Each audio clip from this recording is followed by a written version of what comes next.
Boa tarde a todos. Seja muito bem-vindo, doutor Ricardo Bentes. Obrigado, Alice. Em nome de toda a comissão organizadora, agradeço a sua presença, a sua disponibilidade em responder as perguntas e a palestra maravilhosa, que foi muito elogiada nos nossos comentários. Obrigado pelas palavras. Obrigado pelo convite também, principalmente, em particular, ao Luciano, a quem fala sempre que vai aparecer lá e nunca aparece. Isso aqui é uma direta, tá? Aí tá, Luciano. Ele está ouvindo, não se preocupe. Eu sei disso. Saudades, Luciano. Parece, cara, para a gente tomar aquela cerveja que você gosta. Aquela cerveja que eu nunca tomo, né? Exato, por isso que eu gosto que tu apareça, pô. Bom, deixa vocês trabalharem aí. Obrigada. Bom, um abraço. Obrigado, Luciano. Vou começar lendo as perguntas dos nossos participantes, começando pela da Agnes, que saúda. Boa tarde. Muito obrigada por sua apresentação. Eu tenho algumas dúvidas. Por que foram utilizadas as nanopartículas de ouro para esse projeto? Isso encareceu a viabilidade do projeto? E seria possível a utilização de outro tipo de nanopartículas? Qual é o nome da Agnes? Agnes, obrigado pela pergunta.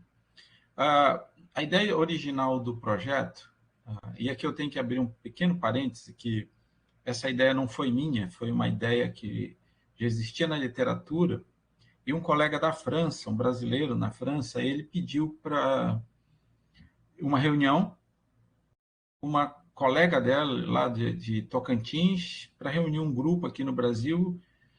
No início da pandemia estava todo mundo com muito medo, todo mundo desesperado, e não tinha testes, etc. Então, e ele ia fazer um projeto parecido lá e queria fazer essa parceria aqui no Brasil. Com o decorrer do tempo, a parceria não deu, porque lá eles tiveram dificuldades com o encaminhamento da parceria. E os colegas aqui no Brasil me pediram, então, para eu coordenar um projeto, ia ter esse edital do CNPq, coordenar esse projeto, porque esse não é exatamente a minha área, né, de atuação, é nano, mas não um diagnóstico exatamente, né? E aí, como eu faltei na reunião que eles decidiram o coordenador, eles me colocaram como coordenador do projeto. Então, mas a ideia original com a nanopartícula de ouro já existia na literatura. E por que a nanopartícula de ouro? Porque ele aumenta consideravelmente o sinal no DLS, no Zeta Sizer. Então, originalmente, a ideia dos colegas na França era Zeta Sizer, vamos fazer um teste para diagnóstico utilizando Zeta Sizer. Só que depois eu disse, não, Zeta Sizer vai ficar tão complicado, não tão complicado quanto o PCR, mas também vai ficar complicado. E aí eu já aproveito para direcionar para uma outra pergunta que foi feita mais lá na frente, da questão do tempo. Zeta Sizer é mais rápido do que o PCR, no mesmo dia, na mesma hora ali. Mas você tem que ter um equipamento que é muito caro. Então, no mesmo projeto, eu já conversei com os colegas, vamos propor alguma coisa que seja um método simples, visual. Então, o que nós prometemos ao CNPq, FNDCT, etc., os financiadores foi, nós vamos desenvolver com a mesma plataforma, 2 sistemas. Um para leitura com DLS e um com uma leitura de modificação de cor, que você pode fazer isso mesmo lá no Point of Care, né? Onde está sendo feita a coleta. Então, essa era a ideia. As nanopartículas não são caras, nanopartícula de ouro hoje não é mais caro, a quantidade que se usa é ínfima de nanopartícula de ouro, então com certeza não encarece o projeto de maneira alguma.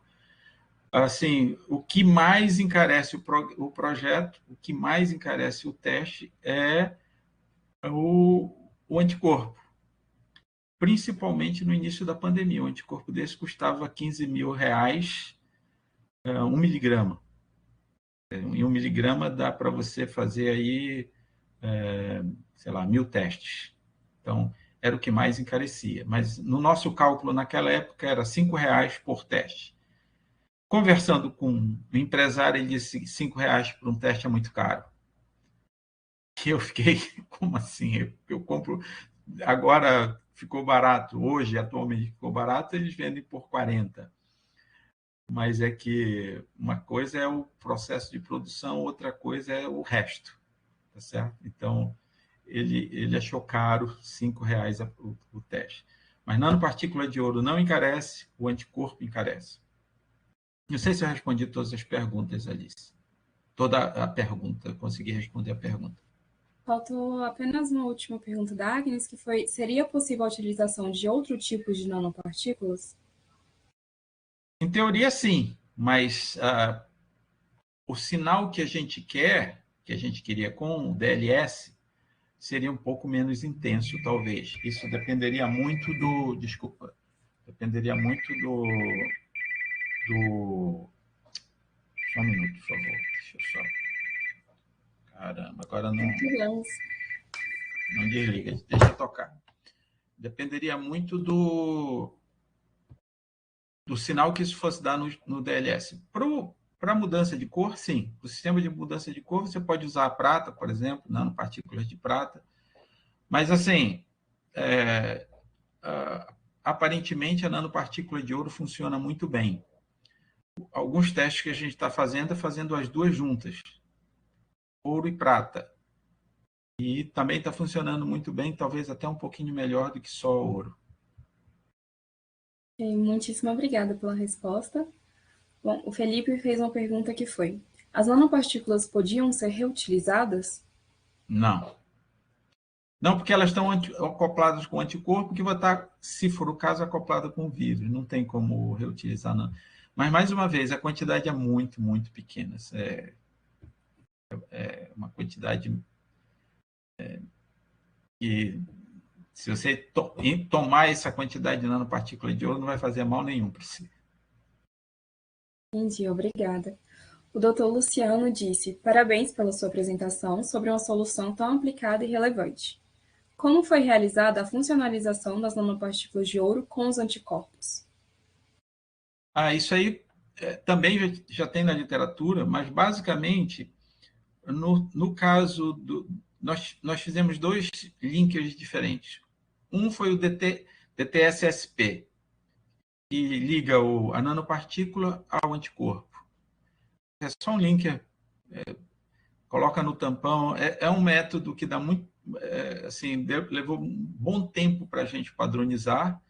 Ninguém coloca isso na literatura, ninguém publica o pulo do gato, mas a Patrícia, que foi a pós-doc que desenvolveu, de fato, esse método, foi para a bancada junto com a doutora Jaqueline, com o doutor Mozart, etc., mas encabeçado pela doutora Patrícia Bento, ela buscou todas as possíveis soluções e chegou, então, a uma solução final.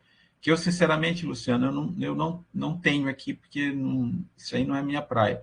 Mas eu posso te passar isso tranquilamente, porque eu não sei se na publicação a Patrícia colocou todos as possibilidades. No caso do teste rápido, quem desenvolveu foram os colegas lá de São Carlos. E eles usaram um segundo linker, MBA, não me lembro o nome, mas também está na publicação, na publicação da Elsa Materon. Então, acho que se procurando lá, a gente encontra isso. Luciana agradeceu a sua resposta. A pergunta seguinte foi da Fátima. Ela diz: boa tarde. Esse projeto já está sendo viabilizado no SUS? Infelizmente, não. Para ser viabilizado no SUS, precisa de uma empresa. O SUS ele não tem como função e objetivo produzir qualquer coisa. Então, tem que ser uma empresa, tá certo? Apesar da gente ter corrido atrás de empresas para fazer isso, como eu falei para vocês, quando eles viram o custo final, eles acharam muito caro. E acabou que não. Mas, e aí eu já adianto um pouco uma pergunta que foi feita mais lá na frente, a gente está negociando com o Instituto Butantan para para outros vírus. Dengue. Eles estão muito interessados em dengue. E aí eles têm interesse de o próprio Butantan buscar parcerias que comercializem isso. Se o Butantan for buscar parceria, é diferente do Ricardo Bentes de buscar parceria, certo? É o Instituto Butantan que você tem por trás. Então, eu espero que, se isso acontecer, e que isso aconteça, e a gente possa colocar o sistema, não necessariamente por SARS-CoV-2, mas o sistema para a população. Muito obrigada, bastante interessante. Bom, a Keila diz boa tarde. O teste rápido que vocês compararam com o DLS foi realizado com o mesmo conjugado a UNP anticorpo ou foi um kit comercial? Na realidade, em todos os sistemas nós fazíamos, nós comparávamos com um kit comercial. É que assim, ó, nós tivemos amostras que nós íamos lá na UPA, aqui em Planaltina, ali, Planaltina de Goiás, Planaltina do DF, nós íamos lá fazer a coleta das amostras do paciente, junto com o doutor Itajaí Albuquerque. E nós fazíamos essa coleta e dosávamos lá. Eles têm kits próprios. Eles têm kits próprios que o SUS compra. Então, eles testavam, passavam a amostra para a gente e nós fazíamos os mesmos testes. Nós também testamos com amostras positivas que a gente já tinha feito o teste por PCR junto ao Sabin. Então, nós comparamos com PCR, comparamos com o teste rápido. Nós fizemos todos os tipos de comparação possível e teste rápido que nós mesmos comprávamos em farmácia. Então, nós tentamos comparar com o máximo que a gente podia para ter certeza do que a gente estava fazendo. Certo? Eu acho que eu respondi, não é isso? Sim, obrigada. O André Luiz está perguntando, como foi feita a síntese das NP de ouro? Não tenho nem ideia, André. Assim, eu não sou da síntese, né? Mas quem fazia isso eram os colegas do Centro de Tecnologia do Nordeste, a CETENE, sob a coordenação da doutora Giovana. Os colegas da USP São Carlos também, e os colegas da Federal Fluminense, sob a coordenação da doutora Célia Roncone.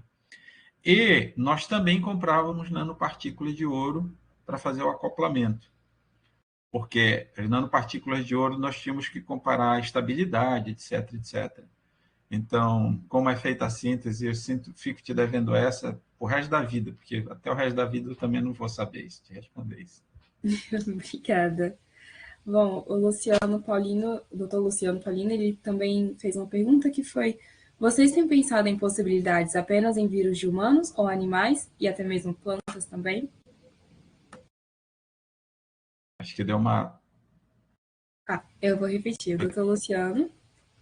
Oi? É que você travou aqui para mim, mas talvez eu tenha perdido a conexão. Então, em teoria, Luciano, nós podemos utilizar o sistema para qualquer vírus, inclusive em plantas, tá certo? Em teoria, nós temos que testar de qualquer maneira. Nós só testamos até agora para o SARS-CoV-2. A Elsa Materon está testando, começando a fazer o mesmo sistema para dengue, para vírus da dengue. É um projeto em colaboração com o Instituto Butantan, mas nós já iniciamos isso, porque assim, a gente não conhece a realidade brasileira, mas na realidade brasileira tem lugar que você não tem nada, não tem como fazer, e os pacientes morrem porque não tem a detecção, não tem o diagnóstico. Quando o diagnóstico volta, tarde demais, mesmo para dengue, mesmo para doenças que, se diagnosticadas rapidamente, poderiam fazer uma grande diferença.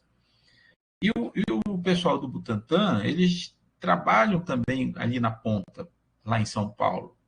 E uma das dificuldades que eles detectaram nesse trabalho de campo deles é esse, quer dizer, eu disse, olha, e se a gente fizer um sistema um pouco menos sensível e que o cara use o celular para fazer a detecção? A diretora lá do Butantan falou o seguinte, olha, Ricardo, não vai ter Wi-Fi para o cara fazer a conexão. Quer dizer, pode ser que não tenha Wi-Fi. A gente tem que fazer uma coisa que seja simples e visual, o mais visual possível. Então, é isso que a gente está trabalhando, para que a gente já aumentou essa intensidade de cor que eu mostrei no vídeo, já foi aumentada por modificações que a Elsa fez no protocolo de acoplamento, e eu acho que foi esse caso aí que ela colocou nanopartícula de prata também. Mas é isso, quer dizer, a ideia é que isso sirva para qualquer vírus, tá certo? Em teoria. Teoria é uma coisa, prática é outra. Sim. A próxima pergunta é da Andrea, que diz: excelente palestra. O Dr. Obrigado. Ricardo falou em aplicação para outros testes. Gostaria de saber qual já foi testado. Eu acho que eu respondi agora essa pergunta, mas é isso, André. A gente está testando agora para dengue. Não temos ainda nenhum resultado, tá certo? Começamos a fazer esse acoplamento agora e se existe algum resultado, ainda é apenas com a proteína da dengue, não com o vírus em amostras de pacientes. Isso ainda demora um pouquinho, alguns meses, mas vai ser muito mais rápido do que o anterior, porque no anterior a gente levou 2 anos, agora eu acho que mais alguns meses a gente consegue fazer a mesma coisa. O know-how já foi desenvolvido. Ok, muito obrigada. Obrigado. Alisson pergunta: como é feito o descarte das nanopartículas utilizadas? Então, a maior preocupação não são as nanopartículas. Como eu falei para vocês, a quantidade é muito, muito, muito pequena. Nossa maior preocupação é no descarte do vírus, né? Era no descarte do vírus, quer dizer, trabalhar com vírus ali.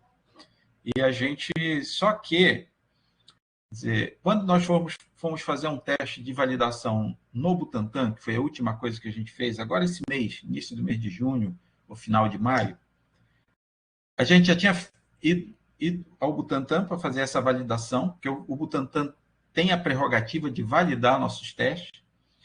E uma das coisas que os colegas do Butantan chamaram a atenção foi o seguinte, ó, tem que ter um detergente aqui no sistema para matar o vírus. A gente trabalhou o tempo todo sem isso e nunca tivemos problema, mas eles tinham razão, quer dizer, quando você for para o point of care, quanto menos problemas isso puder trazer, melhor. E foi o que nós fizemos agora, quer dizer, nós colocamos um detergente e isso não atrapalhou a conjugação do vírus ao nosso bioconjugado, que foi muito bom, porque eu tinha muito medo que isso acontecesse. Mas a Elsa é muito boa e ela conseguiu padronizar de uma forma que não atrapalhou em absolutamente nada.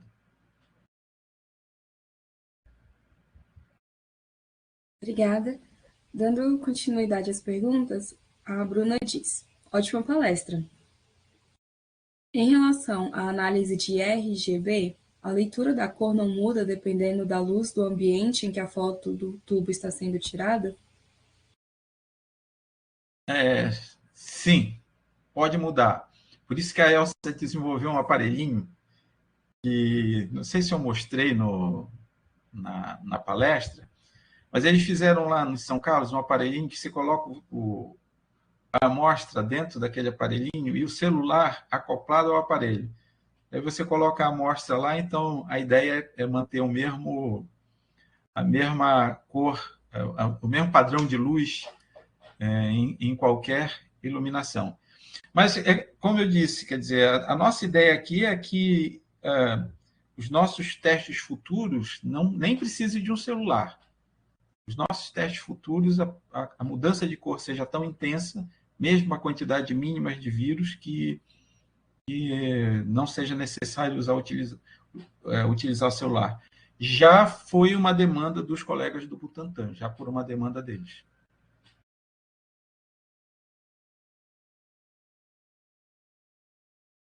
Compreendo. Bom, Dando continuidade, então, aqui. Você me ouve tranquilo? Sim, sim. Tá, achei que eu tinha travado. Bom, Não. continuando, então, a Thailson diz: pode, por gentileza, repetir o composto utilizado para funcionalizar a nanopartícula de ouro? DTSSP. É o linker, né? Ele vai ligar o anticorpo à nanopartícula de ouro. Ele não funcionaliza. Bom, indiretamente ele funcionaliza, mas ele é apenas o linker, tá? Ligante entre uma coisa e outra. Ok, obrigada. Celina pergunta, na verdade, primeiro ela parabenizo pelo excelente trabalho e apresentação. Obrigado. Minha dúvida é em relação aos experimentos com DLS. Como diferenciar o deslocamento para maiores tamanhos proveniente da aglomeração imunoinduzida do deslocamento proveniente da leitura do próprio vírus entre 70 e 100 nanômetros? Obrigada. Então, Celina, essa foi uma grande dificuldade que nós tivemos no início para fazer esse tipo de padronização, porque você está pensando aí só o sistema versus o vírus, certo?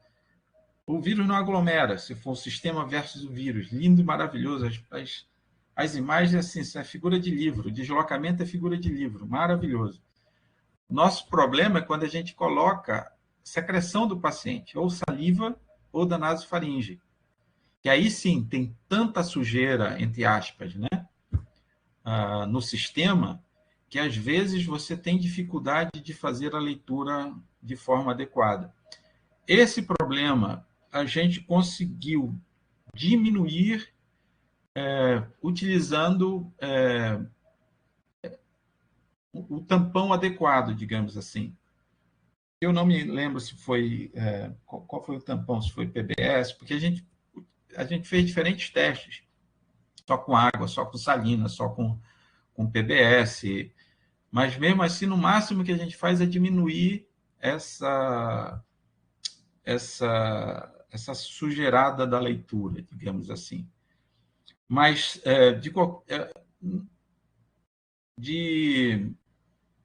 nas leituras, quando a gente comparava com testes padrões pelo DLS, a diferença era de 15, tinha 15% de erro, 15% de erro, o que é aceitável dentro dos testes rápidos, tá certo? É bastante aceitável dentro dos testes rápidos. Quando a gente faz sem ser o DLS, é melhor, é muito melhor. O teste rápido por mudança de cor é muito melhor, quase 100% de concordância com o PCR ou com os testes rápidos que estão no mercado. Então, para a gente, o DLS foi lindo e maravilhoso, uma experiência linda e maravilhosa, a gente aprendeu muito fazendo isso, mas se você me perguntar, você usaria isso como teste rápido? Não. Você usaria como para pesquisa? Sim. Para pesquisa, tudo bem. Para o point of care, não, esquece. Certo. A Júlia está perguntando, ela diz, em relação aos anticorpos utilizados, vocês pensam em tentar produzir eles, de repente, por parcerias com o pessoal que já esteja desenvolvendo? Júlia, muito boa sua pergunta. Na realidade, nós somos pesquisadores, certo? E como pesquisador, eu tenho que ter um foco. Eu não posso querer fazer tudo, porque vou acabar não fazendo nada, infelizmente, né? Ou felizmente para minha saúde mental, sei lá. Mas um dos anticorpos que nós utilizamos foram produzidos em plantas pelo professor Tatsuya Nagata, da UNB. Aliás, foi quando isso aí ajudou bastante a salvar o projeto, para ser muito sincero. Eu tenho uma dívida de gratidão com o Tatsuya muito grande, porque eu tinha muita dificuldade de comprar o anticorpo. O projeto levou mais de 3 meses para começar, depois que o recurso chegou na conta, na conta do pesquisador, coordenador, porque eu não conseguia comprar. Eu fiz um malabarismo enorme para conseguir 1 miligrama de anticorpo, que veio dos Estados Unidos, que um amigo comprou com o meu cartão de crédito. Foi uma zona para chegar, porque nessa época ninguém vendia o anticorpo que tinha. E quando vendia era muito caro. Um dia eu encontro com um colega no Banco do Brasil e ele me fala: acabei de fazer um teste ali, testei ali porque, com o Tatsui. Eu disse: como com o Tatsui? Não, ele está produzindo um anticorpo anti-SARS-CoV-2. Eu disse: pô, não me diga. Fui lá com o Tatsui e ele tinha tonelada de anticorpo. Tinha desenvolvido, a planta produzia, colocou o mensageiro na planta, a planta produzia, ele purificava a partir da planta, injetava no coelho e produzia um anticorpo.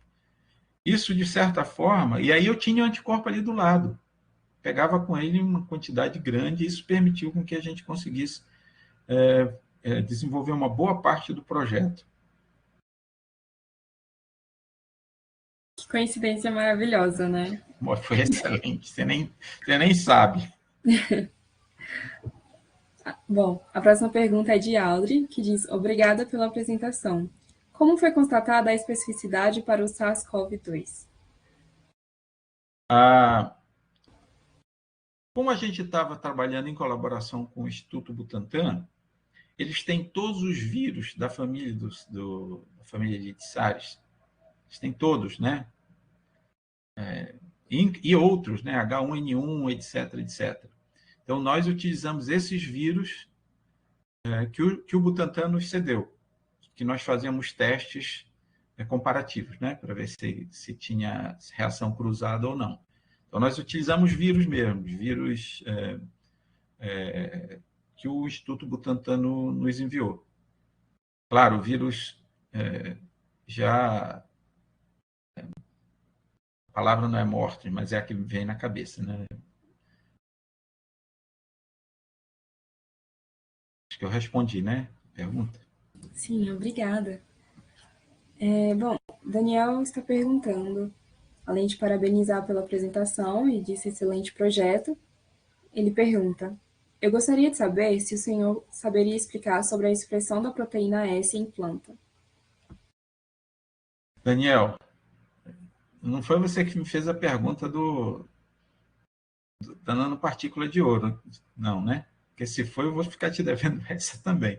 Bom, a expressão de uma proteína, em teoria, como qualquer outra proteína, você acrescenta, né, o cDNA da proteína no núcleo da célula, a célula passa a expressar, pelo menos provisoriamente, às vezes definitivamente, essa proteína, transforma em RNA mensageiro, o RNA mensageiro migra para o citoplasma e se associa ou com o ribossomo associado ao retículo endoplasmático granular e vai produzir a proteína de interesse. Isso é a teoria.